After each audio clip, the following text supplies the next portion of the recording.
ان الحمد للہ نحمده ونستعینه ونستغفره ونعوذ باللہ من شرور انفسنا ومن سیئات اعمالنا من يهده الله فلا مضل له ومن يضلل فلا هادي له واشهد ان لا اله الا الله وحده لا شريك له واشهد ان محمدا عبده ورسوله اما بعد فان خير الحديث كتاب الله وخير الهدي هدي محمد صلى الله عليه وسلم وشر الامور محدثاتها وكل محدثة بدعة وكل بدعة ضلالة وَكُلَّ ضَلَالَةٍ فِي النَّارِ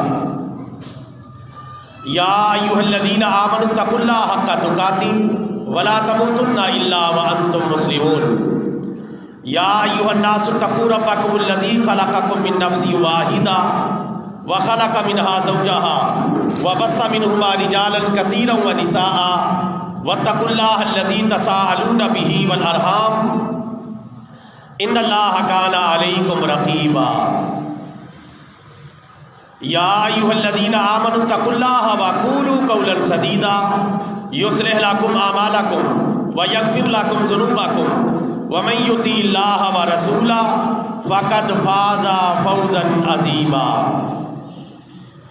اما بعد فاعوذ باللہ من الشیطان الرجیم بسم اللہ الرحمن الرحیم ان اللہ وملائکتہ یصلون علی النبی یا ایھا الذین آمنوا صلوا علیہ وسلموا تسلیما درود پاک با آواز محبت اور با آواز بلند الصلاۃ والسلام علیک یا رسول اللہ الصلاۃ والسلام علیک یا حبیب اللہ الصلاۃ والسلام علیک یا رحمۃ للعالمین وعلی آلک واصحابک یا خاتم النبیین واجب الاحترام برادران اسلام، سب کی سب تعریفیں اللہ رب العالمین عز و جل کے لیے جس نے بلا شرکت غیر پوری کائنات کو وجود عطا فرمایا، اور درود لامحدود اور سلام بے شمار ہمارے پیارے نبی، ہمارے پیارے آقا، ہمارے پیارے پیغمبر سرکار مدینہ سرور قلب و سینہ فیض گنجینہ صاحب معطر پسینہ باعث نزول سکینہ آقا نامدار مدینے کے تاجدار سارے نبیوں کے سالار حبیب کردگار محبوب پروردگار جناب احمد مختار حضرت محمد مصطفیٰ صلی اللہ علیہ وسلم کی ذات گرامی پر کہ جنہوں نے دنیا میں تشریف لا کر حق کا بول بالا فرمایا۔ واجب الاحترام برادران اسلام، آج کے خطبہ جمعہ کا عنوان ہے پیارے رسول اللہ صلی اللہ علیہ وسلم کی 12 نصیحتیں۔ ان نصیحتوں کو 2 احادیث مبارکہ میں جمع کیا گیا ہے۔ ایک حدیث مبارکہ میں 7 باتوں کا ذکر ہے اور دوسری حدیث مبارکہ میں 5 باتوں کا ذکر ہے۔ اس طرح دونوں حدیثوں کو ملا کر پیارے رسول اللہ صلی اللہ علیہ وسلم کی یہ 12 نصیحتیں بن جاتی ہیں۔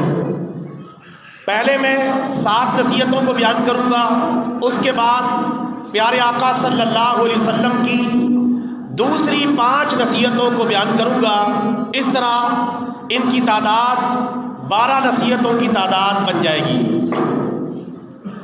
پیارے آقا صلی اللہ علیہ وسلم کی 7 نصیحتیں جو صحیح بخاری کے اندر موجود ہیں، حدیث شریف نمبر 2766 ہے۔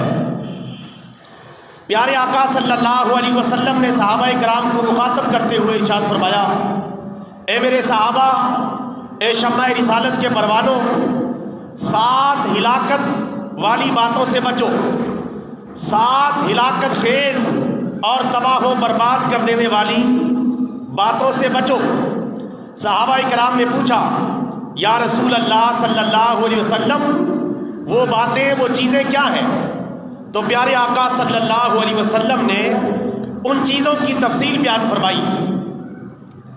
آقا علیہ السلام نے ترتیب وار ان کو بیان کیا۔ نمبر 1، آقا علیہ السلام نے 7 ہلاکت خیز جن چیزوں کا ذکر کیا ان میں سے سر فہرست جس چیز کو رکھا فرمایا وہ ہے اللہ تعالیٰ کے ساتھ شرک کرنا۔ اس سے بچو، یہ تباہ و برباد کر دینے والا گناہ ہے، ہلاک کر دینے والا گناہ ہے۔ 7 ہلاکت خیز چیزوں میں اس کو سر فہرست رکھا کہ یہ ایسا گناہ ہے اگر بندہ اس کی توبہ کیے بغیر مر جائے تو اس کی بخشش کا امکان موجود نہیں۔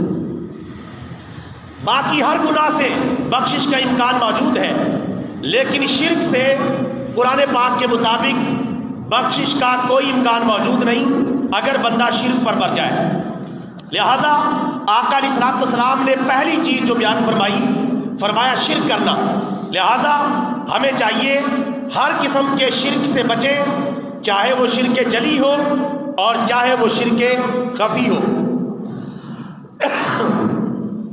نمبر 2، پیارے آقا صلی اللہ علیہ وسلم نے فرمایا جادو کرنا۔ جادو کرنا ایک ایسا گناہ ہے جس سے دنیا و آخرت تباہ ہو جاتی ہے۔ جادو کرنے سے بھی بچیں اور جادو کروانے سے بھی بچیں، چونکہ جائز سمجھ کر جادو کرنے والا اور کروانے والا کافر ہو جاتا ہے۔ اگر جائز سمجھ کے نہیں کیا، ویسے کیا ہے تو پھر کبیرہ گناہ کا مرتکب ہوگا، چونکہ جادو اسلام میں کبیرہ گناہ ہے۔ پیارے آقا صلی اللہ علیہ وسلم نے اس سے بھی بچنے کی تلقین فرمائی کہ جادو کرنے سے بچو۔ تمام جادوگروں کو چاہیے کہ توبہ کریں، اللہ تعالیٰ سے معافی مانگیں۔ اگر وہ اسی حالت میں مر جائیں گے تو جہنم میں جائیں گے۔ اللہ تعالیٰ ہم سب کی حفاظت فرمائے۔ نمبر 3، پیارے آقا صلی اللہ علیہ وسلم نے فرمایا ناحق قتل کرنا، ایسی جان کو کہ جس کا قتل کرنا اللہ تعالیٰ نے حرام قرار دیا ہے، یعنی بے گناہ آدمی کو جس کا قتل بنتا ہی نہیں۔ اگر کسی کا قتل بنتا بھی ہے تو وہ بھی حکومت وقت کرے گی بدلے میں، جیسے قتل کا بدلہ قتل ہے، لیکن عام حالات میں کسی مسلمان کو ناحق قتل کر دینا یہ کبیرہ گناہ کا ارتکاب ہے، دنیا و آخرت کو برباد کر دینے والا گناہ ہے۔ بات بات پر قتل و غارت پر تل جانے والے خبردار ہو جائیں کہ ان کی دنیا تو تباہ ہوگی ہی ہوگی، لیکن ان کی قبر اور آخرت بھی برباد ہو جائے گی۔ کسی مسلمان کو ناحق قتل کرنا کبیرہ گناہ کا ارتکاب ہے، اور ساتھ ان ہلاکت خیز کاموں میں شامل ہے جنہیں پیارے رسول اللہ صلی اللہ علیہ وسلم نے بیان فرمایا ہے۔ آج قتل و غارت کو ایک معمولی گناہ سمجھا جاتا ہے، جبکہ یہ دنیا و آخرت کو تباہ کر دینے والا گناہ ہے۔ نمبر 4، پیارے آقا صلی اللہ علیہ وسلم نے فرمایا سود کھانا۔ سود کھانا یہ کبیرہ گناہ کا ارتکاب ہے، حتیٰ کہ سود کے حوالے سے 4 بندوں پر لعنت کی گئی ہے: سود کھانے والا، سود کھلانے والا، سود کی دستاویزات لکھنے والا، اور سود کی دستاویزات اور معاہدے پر گواہ بننے والا، اس پر اللہ تعالیٰ کی لعنت ہے۔ سود بھی کبیرہ گناہ کا ارتکاب ہے، لہٰذا چاہے عام پرسنل زندگی میں لیا جانے والا یا دیا جانے والا سود ہو، یا بینکنگ کے ذریعے یا سودی سکیموں کے ذریعے جو سود لیا جاتا ہے اور دیا جاتا ہے وہ حرام ہے، اور یہ کبیرہ گناہ کا ارتکاب ہے۔ اس سے اپنے آپ کو بچائیں۔ سود کی کوئی بھی شکل ہے اس سے اپنے آپ کو دور رکھیں، چونکہ سود کبیرہ گناہ کا ارتکاب ہے اور دنیا و آخرت کو تباہ کر دینے والا گناہ ہے۔ نمبر 5، پیارے آقا صلی اللہ علیہ وسلم نے فرمایا 5واں گناہ جو ہلاکت خیز ہے اور تباہی اور بربادی مچانے والا ہے وہ ہے یتیم کا مال کھانا، یتیم کا مال ہڑپ کر جانا۔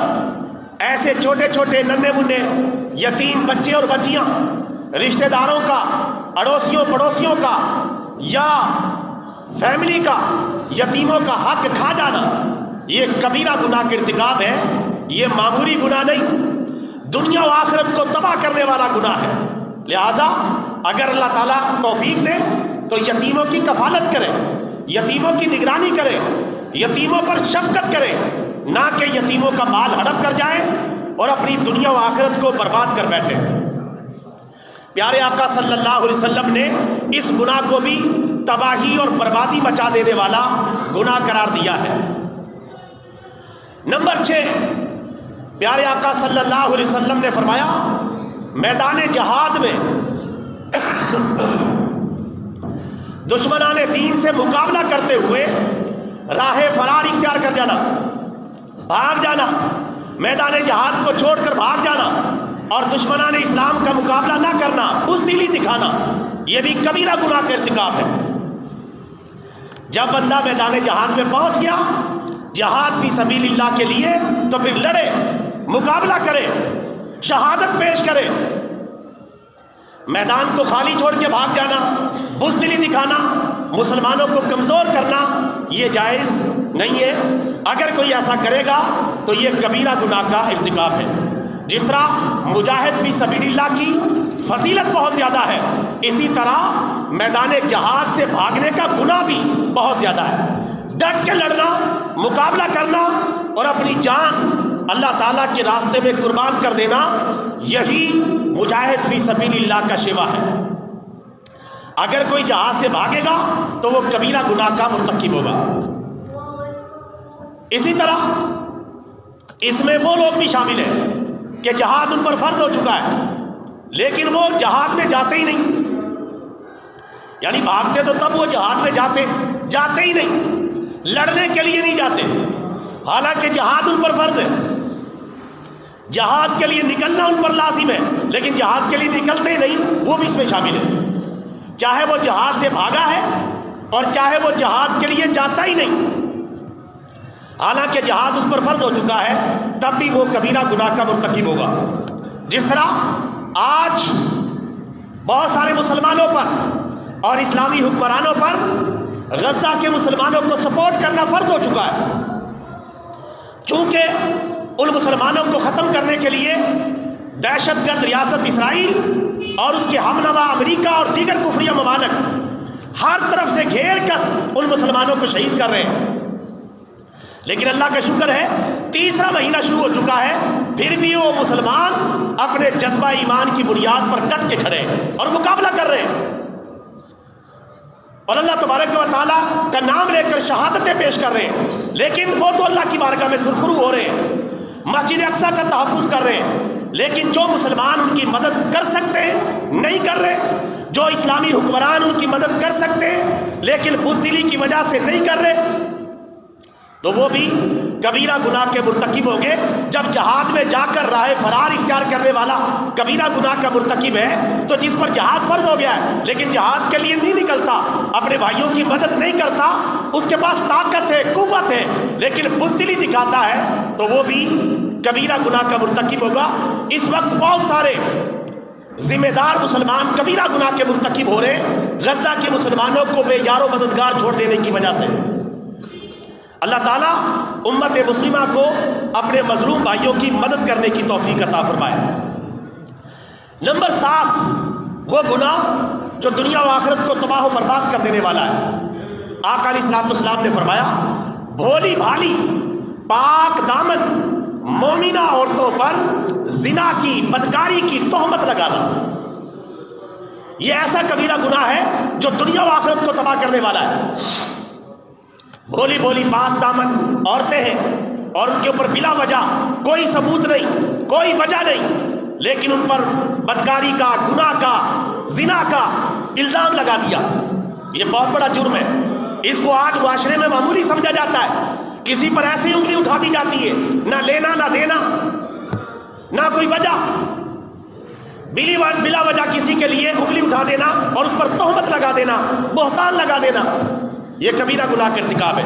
یہ تو مومنہ عورتوں کا ذکر حدیث میں آیا ہے، ویسے کسی پر بھی لگا دے تب بھی کبیرہ گناہ ہی ہوگا، چاہے مسلمان مرد پر اور چاہے مسلمان عورت پر الزام لگایا جائے، جھوٹا الزام، تہمت لگائی جائے۔ اس لیے اپنی زبان کو کنٹرول میں رکھنا چاہیے، بلا وجہ منہ سے بات نکال دینا، وہ ایسا ہے، وہ ویسا ہے، یا وہ ایسی ہے یا ویسی ہے، اس طرح کے الفاظ بول دینا جبکہ ضرورت بھی نہیں، ثبوت بھی نہیں، دلیل بھی نہیں۔ بلا وجہ کسی مسلمان مرد کو یا عورت کو بدنام کرنا یہ کبیرہ گناہ کا ارتکاب ہے۔ تو آقا علیہ الصلوۃ والسلام نے صحیح بخاری کی حدیث کے اندر جو 7 چیزیں بیان فرمائی ان کا میں نے تذکرہ کر دیا ہے، ان کو دوبارہ سن لیں۔ نمبر 1 شرک کرنا، نمبر 2 جادو کرنا، نمبر 3 ناحق قتل کرنا، نمبر 4 سود کھانا، نمبر 5 یتیم کا مال کھانا، نمبر 6 میدان جہاد سے بھاگنا، اور نمبر 7 بھولی بھالی پاک دامن مومنہ عورتوں پر گناہ کی، زنا کی تہمت لگانا۔ یہ 7 وہ گناہ ہیں جو دنیا و آخرت کو برباد کر دینے والے ہیں، اور آقا علیہ الصلوۃ والسلام نے ان گناہوں کو بیان فرمایا ہے۔ 5 اور چیزیں جن کے بارے میں آقا علیہ الصلوۃ والسلام نے نصیحت فرمائی اور تلقین فرمائی، یہ 5 وہ باتیں ہیں۔ حضرت ابو ہریرہ رضی اللہ تعالیٰ عنہ اس حدیث مبارکہ کے راوی ہیں۔ پیارے آقا صلی اللہ علیہ وسلم نے فرمایا، کون ہے جو یہ 5 باتیں مجھ سے لے اور ان پر عمل کرے، اور یا کم از کم ایسے لوگوں تک پہنچا دے جو ان پر عمل کرے؟ کون ایسا ہے؟ تو حضرت ابو ہریرہ نے عرض کیا کہ یا رسول اللہ، میں یہ کام کروں گا، خود بھی عمل کروں گا اور دوسروں تک بھی پہنچاؤں گا۔ تو پیارے آقا صلی اللہ علیہ وسلم نے حضرت ابو ہریرہ رضی اللہ تعالیٰ عنہ کا ہاتھ پکڑا اور یہ 5 باتیں ارشاد فرمائی۔ آقا علیہ الصلوۃ والسلام نے ارشاد فرمایا، نمبر 1 حرام کاموں سے بچو، سب سے بڑے عابد اور زاہد بن جاؤ۔ جو حرام کام ہے ان سے اپنے آپ کو بچاؤ، حرام گناہ کے جو کام ہے ان سے اپنے آپ کو دور رکھو، سب سے بڑے عبادت گزار بن جاؤ گے اللہ کی نظر میں۔ اور یہ حدیث مبارکہ جامع ترمذی حدیث شریف نمبر 2305 ہے۔ آقا علیہ الصلوۃ والسلام نے فرمایا، حرام کاموں سے بچو، سب سے بڑے عبادت گزار بن جاؤ گے۔ بندہ نیکیاں کم بھی کرے تو گناہ نہ کرے، چونکہ گناہ اللہ تعالیٰ کی کلم کلا نافرمانی ہے۔ گناہوں سے جتنا ہو سکے اپنے آپ کو بچائے، چاہے گناہ بڑا ہے چاہے وہ چھوٹا ہے۔ آقا علیہ الصلوۃ والسلام نے فرمایا، حرام کاموں سے بچو۔ کون سے کام؟ جو اللہ نے حرام کیے، مثلا شراب پینا، چوری کرنا، زنا کرنا وغیرہ وغیرہ، اس طرح کے جو حرام کام ہیں ان سے اپنے آپ کو بچاؤ، تم سب سے بڑے اللہ کی نظر میں عبادت گزار بن جاؤ گے۔ یعنی زیادہ بڑی نیکیاں نہیں بھی کر سکا لیکن حرام سے اپنے آپ کو بچا کے رکھا ہے تو اللہ تعالیٰ کی نظر میں عابد و زاہد لکھا جائے گا۔ نمبر 2 آقا علیہ الصلوۃ والسلام نے فرمایا، اللہ تعالیٰ کی تقسیم پر راضی ہو جاؤ، سب سے بڑے مالدار بن جاؤ۔ اللہ نے جو تقسیم کی ہے، رزق کی تقسیم ہے یا دیگر تقسیمات ہے جو اللہ تعالیٰ نے معاشرے میں، کسی کو امیر، کسی کو غریب، کسی کو بڑا، کسی کو چھوٹا، کسی کو کالا، کسی کو گورا، کسی کو مرد، کسی کو عورت، کسی کو عربی، کسی کو اجمی، کسی کو صحیح سلامت، کسی کو تھوڑا سا عیبدار پیدا کر دیا، تو اللہ تعالیٰ کی تقسیم پر راضی ہو جائے۔ اللہ تعالیٰ کی جو تقسیم پر بندہ راضی ہو جائے گا، اللہ تعالیٰ کی نظر میں وہ سب سے بڑا مالدار بن جائے گا، دنیا کے اعتبار سے بھی اور آخرت کے اعتبار سے بھی۔ جو اللہ نے تقسیم کی ہے اس پر راضی ہو جائے، شکوہ شکایت نہ کریں، کاش میں ایسا ہوتا، کاش میں ایسا ہوتا، کاش مجھے یہ مل جاتا۔ محنت کریں، جدوجہد کریں، اس میں کوئی ممانعت نہیں ہے، لیکن جو ملا ہے اس پر راضی ہو جائیں، کیونکہ یہ تقسیم کس کی ہے؟ اللہ تعالیٰ کی تقسیم ہے۔ اللہ کی تقسیم پر راضی ہو جاؤ، سب سے بڑے مالدار بن جاؤ گے۔ نمبر 3 آقا علیہ الصلوۃ والسلام نے ارشاد فرمایا، اپنے پڑوسی کے ساتھ حسن سلوک کرو، سچے پکے مومن بن جاؤ گے۔ اپنے پڑوسی کے ساتھ حسن سلوک کرو، سچے مومن بن جاؤ گے، سچے ایمان والے بن جاؤ گے۔ یہ نشانی ہوگی سچے ایمان والے کی کہ وہ اپنے پڑوسی کے ساتھ حسن سلوک کرے گا۔ یہ اگرچہ تھوڑا سا مشکل کام ہے لیکن یہ کرنا ہے، کیونکہ پڑوسیوں کے ساتھ حسن سلوک کرنا روزانہ کی بنیاد پہ ان سے معاملہ ہوتا ہے، کوئی نہ کوئی شکوہ شکایت پیدا ہو جاتی ہے، لیکن پھر بھی کنٹرول کرنا اور اپنے پڑوسیوں کے ساتھ حسن سلوک کرنا، یہ سچے مومن کی اور سچے ایمان والے شخص کی نشانی ہے۔ لہذا ہمیں چاہیے کہ اپنے پڑوسیوں کا پورا خیال رکھیں، حسن سلوک کریں، اگر زیادہ نہ کر سکے تو کم از کم انہیں تکلیف نہ پہنچائیں، اگر ان کو کوئی فائدہ نہ پہنچا سکے تو انہیں کوئی تکلیف نہ پہنچائیں۔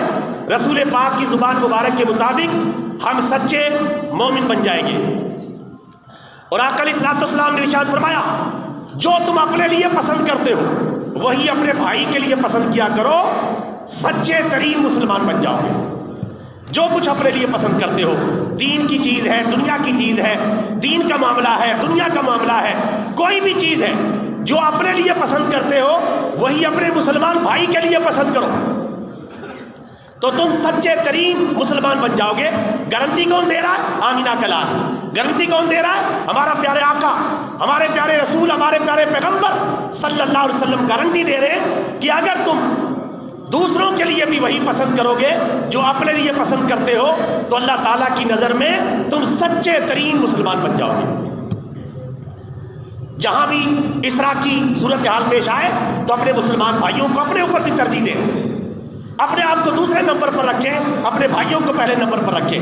خاص طور پہ جب جائیداد کی تقسیم ہو تو کوشش کریں اپنے دوسرے بہن بھائیوں کو پہلے نمبر پر رکھیں، خود پیچھے رہیں تاکہ یہ فضیلت مل جائے، کیونکہ اللہ تبارک و تعالیٰ ایسے مسلمانوں کو بڑا پسند کرتا ہے جو دوسرے مسلمانوں کو اپنے اوپر ترجیح دیتے ہیں۔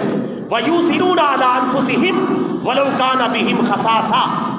اللہ تعالیٰ ایسے مسلمانوں کو بڑا پسند کرتا ہے جو ضرورت کے باوجود اپنے آپ پر دوسرے مسلمانوں کو ترجیح دیتے ہیں۔ نمبر 5، آقا علیہ الصلوۃ والسلام نے ارشاد فرمایا زیادہ نہ ہنسا کرو ورنہ تمہارا دل مردہ ہو جائے گا۔ زیادہ ہنسنا، مسکرانے کی بات نہیں، مسکرا سکتے ہیں، مسکرانا تو ویسے بھی سنت ہے، لیکن کہہ کے مار مار کر بلا وجہ ہنسنا، بلا ضرورت ہنسنا، فرمایا کہ زیادہ نہ ہنسا کرو ورنہ تمہارا دل مردہ ہو جائے گا۔ اور مردہ دل جو ہے وہ اللہ تعالیٰ کے ذکر کا مرکز اور مسکن نہیں رہتا۔ جب دل مردہ ہو گیا تو بڑی کمزوری واقع ہو گئی۔ علامہ اقبال نے فرمایا تھا یہ دل مردہ دل نہیں ہے، اسے زندہ کر دوبارہ، یہی ہے امتوں کے مرض کہن کا چارہ۔ اس دل کو مردہ نہیں ہونے دینا۔ آقا علیہ الصلوۃ والسلام نے فرمایا کہ زیادہ نہ ہنسا کرو، یعنی بلا وجہ ہی ہنستے رہنا، بلا وجہ کہہ کے مارتے رہنا، بلا وجہ ٹھٹھا و مذاق کرتے رہنا، یہ زیادہ نہ کیا کرو ورنہ تمہارا دل مردہ ہو جائے گا۔ ارے ایسے بندے کی بات کا وزن بھی ختم ہو جاتا ہے۔ سنجیدہ رہے، ہاں جہاں مسکرانے کی ضرورت ہے ضرور مسکرائیں۔ مسکرانا پیارے آقا صلی اللہ علیہ وسلم کی سنت ہے، اور ہمارے آقا علیہ الصلوۃ والسلام بہت زیادہ مسکرایا کرتے تھے، لیکن کسی بامعنی بات پر بلا وجہ ٹھٹھا مذاق کا ماحول پیدا کرنا، کہہ کے لگانا اور ہنسنے کو ہی اپنی زندگی کا معمول بنا لینا، تو فرمایا کہ ایسا نہ کرو، اس طرح تمہارا دل مردہ ہو جائے گا۔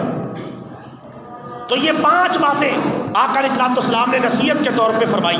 7 وہ باتیں اور 5 یہ باتیں، یہ 12 باتیں میں نے آج آپ کی خدمت میں پیش کی ہیں۔ اللہ تبارک و تعالی ہم سب کو ان باتوں پر عمل کرنے کی توفیق عطا فرمائے، اور آقا علیہ الصلوۃ والسلام کی ان 12 کی 12 نصیحتوں کو پلے باندھ کر اللہ تعالیٰ ان کے مطابق ہمیں زندگی بسر کرنے کی توفیق عطا فرمائے۔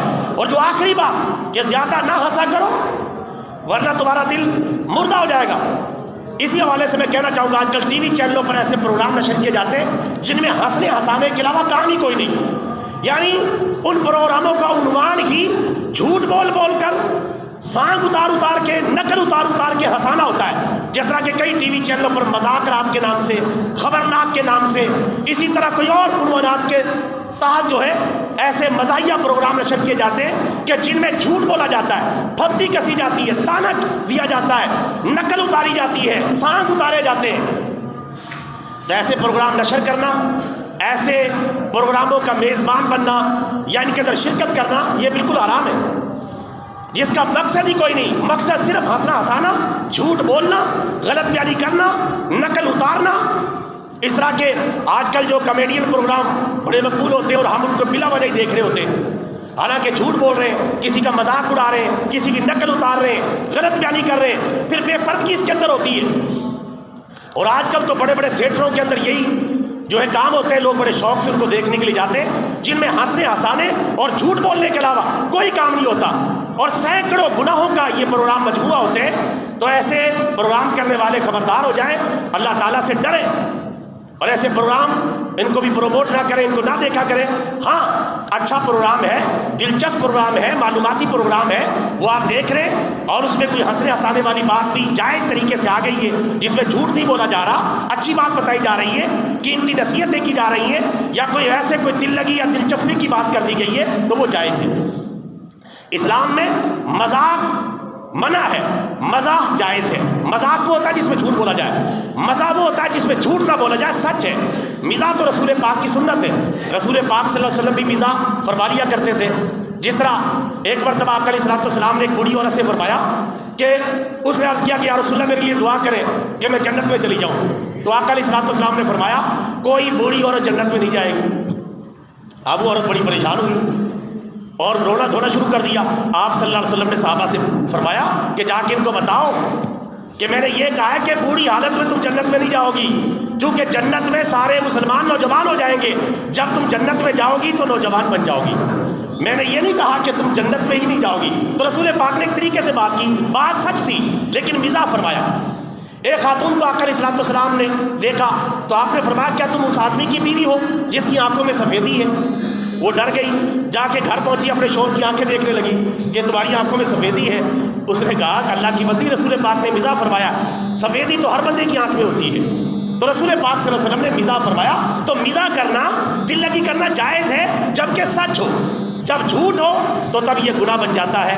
اللہ تعالیٰ سے دعا ہے اللہ تعالیٰ ہمیں پیارے آقا صلی اللہ علیہ وسلم کی ان نصیحتوں پر عمل کرنے کی توفیق عطا فرمائے۔ آمین۔ وآخر دعوانا ان الحمد للہ رب العالمین۔